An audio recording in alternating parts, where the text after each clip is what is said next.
మనిషి జీవితం సాఫీగా సాగాలంటే మనిషి చేయవలసిన మొట్టమొదటి పని ఏమిటి అంటే దేవుణ్ణి మనం ప్రేమించాలి. ఎందుకు మనం దేవుణ్ణి ప్రేమించాలి అని చాలా మందికి ఈ ప్రశ్న వస్తుంది. వాక్యం ఇట్లా తెలియజేస్తుంది. మొదటి తెస్సలోనికీయులకు రాసిన లేఖ 5వ అధ్యాయము 23వ వచనంలో మనం చూస్తే మానవ శరీరం 3 భాగాలుగా ఉందండి. మొదటిగా శరీరము, ప్రాణము, ఆత్మ అని మనం చూస్తున్నాం. శరీరానికి కావాల్సింది ఏమిటి అంటే ఆహారము, నిద్ర, కొన్ని భౌతికమైన అవసరాలు. ఎప్పుడు కూడా శరీరము ఈ లోక సంబంధమైన విషయాలలో ఆసక్తి కలిగి ఉంటుంది. కరెక్ట్ టైంకి తినాలి, కరెక్ట్ టైంకి పడుకోవాలి, ఇదే శరీరం కోరుకుంటుంది.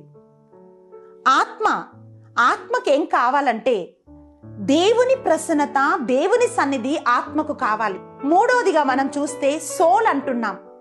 ఈ ప్రాణములో